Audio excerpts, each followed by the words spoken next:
क्योंकि भगवान बुद्ध कहते हैं मैं मार्गदाता हूँ, मुक्तिदाता उन्होंने कभी नहीं बना, वो मार्गदाता बताते हैं। तो मार्गदाता का मतलब उनके जो सूत्र हैं, उनके जो वचन हैं, उनको जब तक हम अपने आचरण में नहीं उतारेंगे, उस पर चलेंगे नहीं, तब तक हमारा मंगल और कल्याण नहीं होगा। तो उन्हीं की बातों को हम लोग गांव-गांव, घर-घर जा कर के जन जन से बताते हैं। और जो लोग मानसिक गुलामी में और बहुत से उस तरह रूढ़वादी व्यवस्था में फंसे हुए हैं, उनको बताया जाता है कि भाई ये सब ढोंग आडंबर से दूर रहना चाहिए। धर्मराजा सम्राट अशोक जिन्होंने लोहे की कलम से और पत्थर की कागज़ पर धम्मलेख, शिलालेख, स्तंभलेख इस समाज को दिया। शायद पहले कुछ मनुवादियों ने अंधविश्वास, पाखंड ऐसे लोगों में बहुजन समाज को ज़मीन के अंदर जमी दोज कर चुका था। यानी उनकी मानसिक गुलामी इतना कर दी थी कि न पढ़ने का, न लिखने का, न चलने का, न खाने का, यहाँ तक संस्कारहीन बना दिया था। लेकिन धर्मराजा सम्राट अशोक और साथ साथ में बोधिसत्व बाबा साहब अम्बेडकर के क्रियाकलापों से हम आज सुधर रहे हैं। जब संविधान हमारा बना था तो उस समय जो राष्ट्रीय चिन्ह का चुनाव हो रहा था, तो उसमें ये देखा गया था कि सबसे महान राजा हमारे देश का कौन था जो समाज के लिए काम किया हो। तो उसमें सबसे पहला नाम जो सम्राट अशोक जी का आया था, तो उन्हीं के नाम पर आपका बौद्ध विहार भी है। तो कहीं ना कहीं ये देखा जा रहा है कि हमारे जो पूर्वज हैं उनको लोग भूलते जा रहे हैं। इस संबंध में मेरा का मानना है जी कि प्राचीन भारतीय इतिहास का अगर अध्ययन किया जाए तो हम पाते हैं कि 5वीं-6वीं शताब्दी ईसा पूर्व में भगवान बुद्ध और महावीर स्वामी के विचारों के माध्यम से अंधविश्वास, ढोंग, पाखंड के निवारण का कार्य किया गया।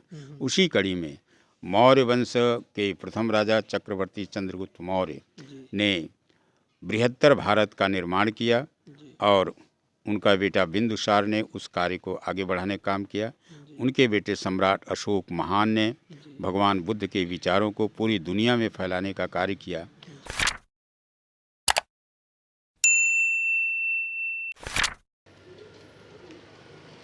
दोस्तों नमस्कार, आप देख रहे हैं देसी समाचार। दोस्तों आज हम लोग रिपोर्टिंग पे निकले वाराणसी के लिए। यहाँ पर अशोक सेवा समिति द्वारा सम्राट अशोक बुद्ध विहार यहाँ पर मौजूद है। ये 2004 से स्थापित किया गया है और यहाँ पर जो भी भिक्षु लोग रहते हैं उनसे हम जानेंगे कि इस ट्रस्ट का क्या उद्देश्य है और ये लोग जो है किन किन क्षेत्रों में अपनी सेवाएं दे रहे हैं। आइए जानते हैं यहाँ पर जो भी भिक्षु लोग हैं।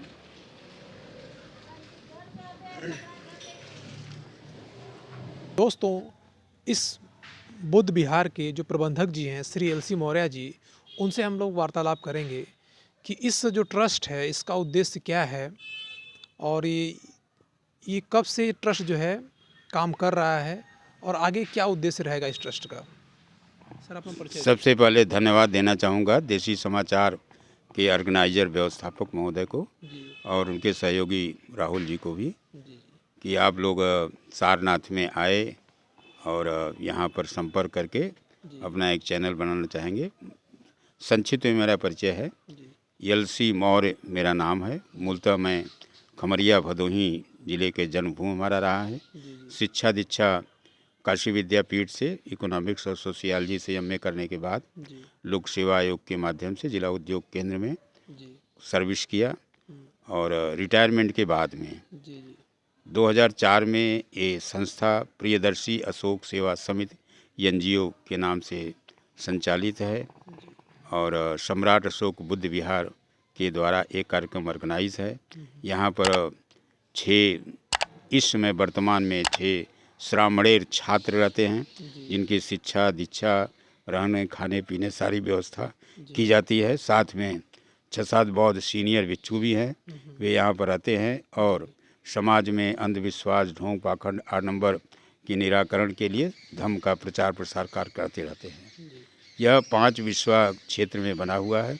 इसमें 9 कमरे, शौचालय, किचन तमाम तरह की सारी सुविधाएं हैं और बुद्धिज़्म से जुड़ा हुआ साहित्य, मूर्तियाँ, झंडे, जो बेसिक रिक्वायर्ड्स होते हैं उनकी उपलब्धता यहाँ पर आती है। और जो अतिथि आते हैं पूरे देश से भगवान बुद्ध के विचारों से, सम्राट अशोक बाबा साहब के विचारों से प्रभावित होकर के उनके यहाँ रहने खाने का सारा प्रबंध रहता है और आवश्यकता के अनुसार जो उनको जानकारी की अपेक्षाएं होती हैं, सहयोग की अपेक्षाएं होती हैं, उनको यहाँ प्रदान किया जाता है।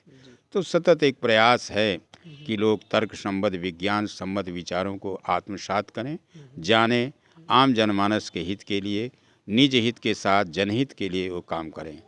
तो निश्चित रूप से मैं भी चाहूँगा कि समाज का एक बहुत बड़ा वर्ग जो अशिक्षा, अज्ञानता के कारण से तमाम अंधविश्वास, ढोंग, पाखंड और नवरों में लिप्त है, उसके निराकरण के लिए वे अपने को शिक्षित बनाएं, स्वस्थ रहें, जागरूक रहें, व्यवहार कुशल बने, शील सदाचरण से युक्त होकर के स्वयं के विकास के लिए और मानव जाति के कल्याण के लिए सतत प्रयास करते रहें। मानव जीवन दुर्लभ है, बार बार मिलता नहीं है। अगर मिला है तो इसका हम बेस्ट यूटिलाइजेशन, सबसे अच्छा उपयोग करने का प्रयास करें। इसी में हमारे आप सबकी जीवन की सार्थकता है। धन्यवाद। तो मैं ये आपसे जानना चाहूँगा कि हमारा जो बहुजन समाज है, आज कहीं न कहीं ये देखा जा रहा है कि वो अंधविश्वास की तरफ तेज़ी से बढ़ रहा है। उसके पास पैसे भी हो गए हैं, फिर भी वो अपने आप को दिखाना चाह रहा है कि मैं बहुत धार्मिक हूँ, बहुत धार्मिक हूँ। तो पूजा पाठ में बहुत ज़्यादा लीन होता जा रहा है। उस पर आप क्या मैसेज देना चाहेंगे हमारे दर्शकों को? इस पर मेरा मानना है जी, कि अशिक्षा, अज्ञानता ही सारे दुखों का मूल कारण है। जी, शिक्षा प्राप्त करने के बाद भी बहुत सारे लोग जी, इस विषय पर चिंतन नहीं करते हैं कि प्रकृति का क्या नियम है, कुदरत का क्या कानून है, नेचर्स ऑफ लॉ क्या है। प्रकृति के नियम के विपरीत जो भी कार्य करेगा वह निश्चित रूप से दुखियारा हो जाएगा और अधोपतन की तरफ चला जाता है। इसलिए उनका दायित्व बनता है कि तेजी के साथ वे अपने को अच्छा बनाने का और साथ में समाज को भी सही दिशा में ले जाने का प्रयास करें। और अशिक्षा के कारण से ही ये सारी समस्याएं आती हैं और यही अशिक्षा अंधविश्वास और ढोंग पाखंड की तरफ ले जा रहा है।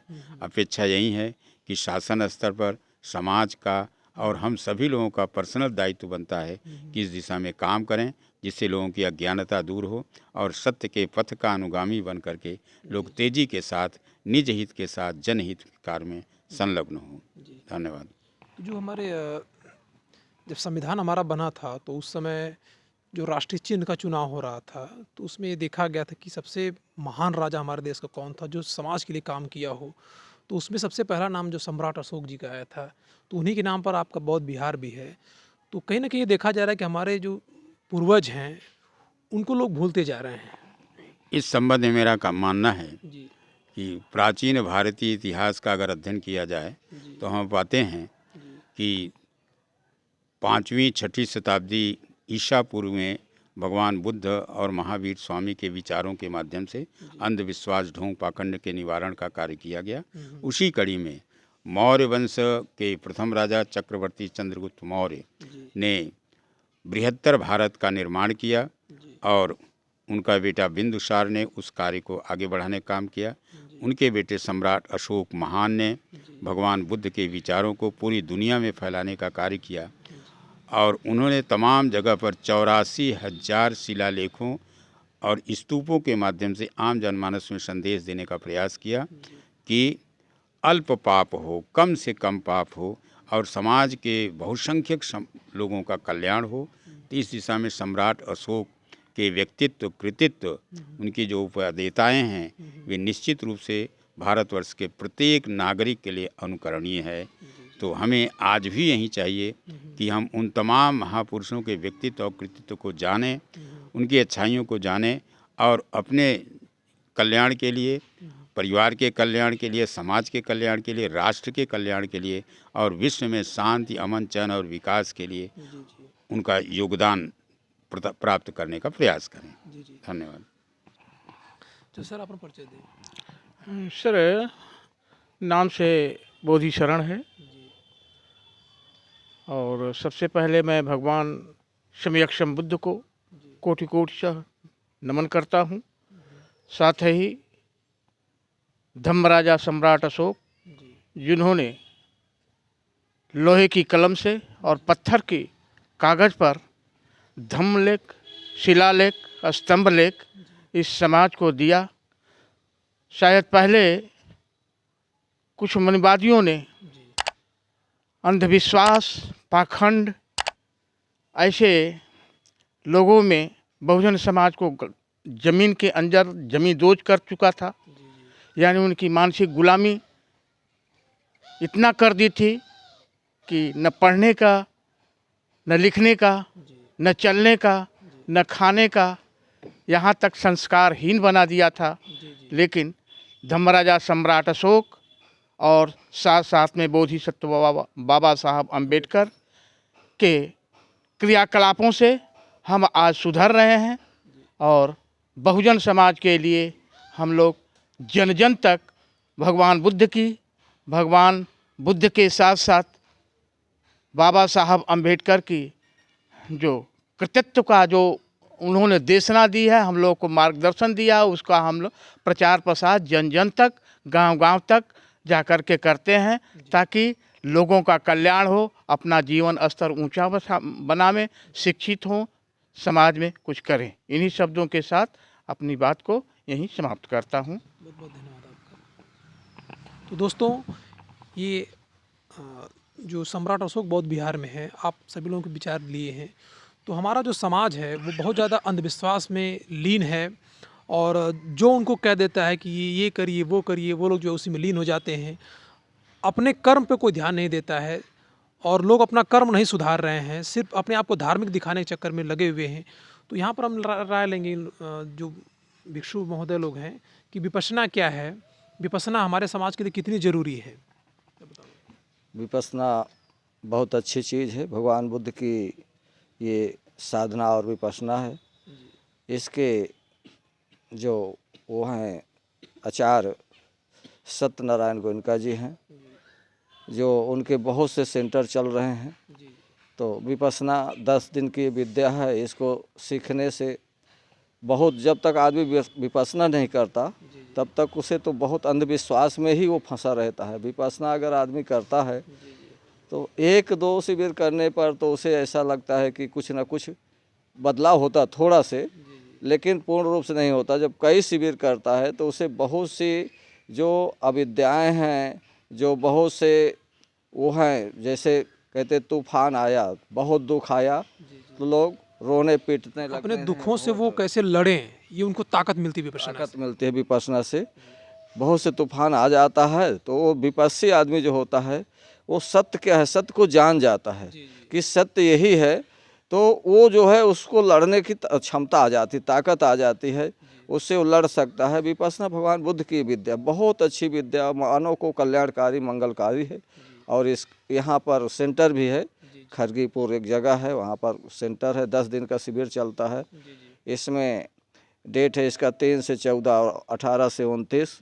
कोई भी व्यक्ति जा सकता है, निःशुल्क वहाँ पर विपश्यना कर सकता है। कोई शुल्क नहीं है, कोई कुछ मांगता नहीं है कि नहीं इतना जमा करना है तभी होगा, ऐसा नहीं है। निःशुल्क होता है। और कोई भी व्यक्ति, किसी समाज का व्यक्ति हो, अगर अपना दुख से निवारण करना चाहता, मुक्ति पाना चाहता है, तो कोई भी जा कर के विपश्यना करे।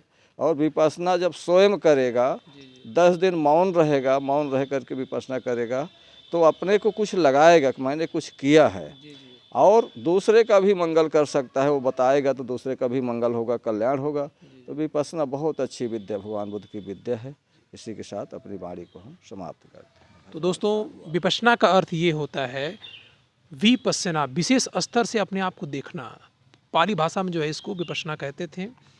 कि जो हमारा बहुजन समाज है वो क्यों इतना जल्दी महात्मा बुद्ध को भूल गया, और आज वर्तमान परिवेश में अगर हम देखें तो उनके भीतर वो राजनीतिक चेतना, वो सामाजिक चेतना नहीं, वो अंधविश्वास और आडंबर के प्रति काफ़ी ज़्यादा लिप्त होते जा रहे हैं। तो आप उनके लिए क्या मैसेज देना चाहेंगे? धन्यवाद। पहले तो हम अपना परिचय देना चाहते हैं। भिक्षु अशोक मित्र के नाम से लोग जानते हैं। सम्राट अशोक बुद्ध विहार में, इसी में हम लोग रहते हैं। इसके प्रबंधक LC मौर्य जी हैं, और बच्चे श्रामनेर रहते हैं, 4-5-6 भिक्षु रहते हैं। और हम लोग यहाँ रहते हैं। भगवान बुद्ध की प्रथम देशना स्थली है। सारनाथ, ऋषि पत्तन, वृंदावन, भगवान बुद्ध पहली देशना यहाँ दिए हैं। यहाँ रह करके हम लोग गांव-गांव हर जगह जाते हैं और भगवान बुद्ध की देशना को बताते हैं, जिससे लोगों का मंगल हो, कल्याण हो। जो मानसिक गुलामी है उससे लोग निकलें, क्योंकि अच्छे अच्छे पढ़े लिखे लोग वो भी मानसिक गुलामी में फंसे हुए हैं, क्योंकि ऐसा डरा दिया गया है उनको, वो कर दिया गया है कि डर के मारे वो मानसिक गुलामी में फंसे हुए हैं, उधर से निकल नहीं पा रहे हैं। तो भगवान बुद्ध की धम्म देशना जो है, भगवान बुद्ध की देशना को हम लोग जा कर के घर घर में, गांव गांव में जा कर के, जन जन में बताते हैं, जिससे लोगों का मंगल हो, कल्याण हो, लोग सुखी रहें। और सुखी तभी हो सकते हैं जब भगवान बुद्ध के जो 5 सील हैं, सीलों का अनुसरण करेंगे, उसका पालन करने का प्रयास करेंगे, उसमें चलेंगे, तभी उनका मंगल होगा, कल्याण होगा। और जो उनकी गुलामी है, जो मानसिकता उनकी खराब है, उससे दूर हो पाएंगे। और जब दूर हो पाएंगे, मानसिकता उनकी सही हो जाएगी, आचरण सही हो जाएगा, तो उनका कल्याण हो जाएगा, मंगल हो जाएगा और बहुत से दुखों से मुक्ति पा सकते हैं। क्योंकि भगवान बुद्ध कहते हैं मैं मार्गदाता हूँ, मुक्तिदाता उन्होंने कभी नहीं बना, वो मार्गदाता बताते हैं। तो मार्गदाता का मतलब उनके जो सूत्र हैं, उनके जो वचन हैं, उनको जब तक हम अपने आचरण में नहीं उतारेंगे, उस पर चलेंगे नहीं, तब तक हमारा मंगल और कल्याण नहीं होगा। तो उन्हीं की बातों को हम लोग गांव-गांव, घर-घर जा कर के जन जन से बताते हैं। और जो लोग मानसिक गुलामी में और बहुत से उस तरह रूढ़वादी व्यवस्था में फंसे हुए हैं, उनको बताया जाता है कि भाई ये सब ढोंग आडंबर से दूर रहना चाहिए। और दूर आप तभी हो सकते हैं जब भगवान बुद्ध के वचनों को आप जानेंगे, क्योंकि भगवान बुद्ध कहते हैं मैं मार्गदाता हूँ, मुक्तिदाता कभी नहीं बनते। तो उनके वचनों को जाने और माने, जब जानेंगे तभी मानेंगे, जानना बहुत ज़रूरी है। और सब लोग कहते हैं कि खाली आप मानते जाओ, जो हम बताते हैं उसको मानो, जानो ना। लेकिन भगवान बुद्ध कहते हैं पहले जानो तब मानो। तो जब जानेंगे तभी मानेंगे, और जब मानेंगे तो उसका मंगल हो जाएगा, कल्याण हो जाएगा। इसी के साथ अपनी बात को हम समाप्त करते हैं। धन्यवाद, साधुवाद। मंगल हो, कल्याण हो, सबका मंगल हो। भवतु सर्वो मंगलम, भवतु सर्वो मंगलम, भवतु सर्वो मंगलम। बहुत बहुत धन्यवाद आपका।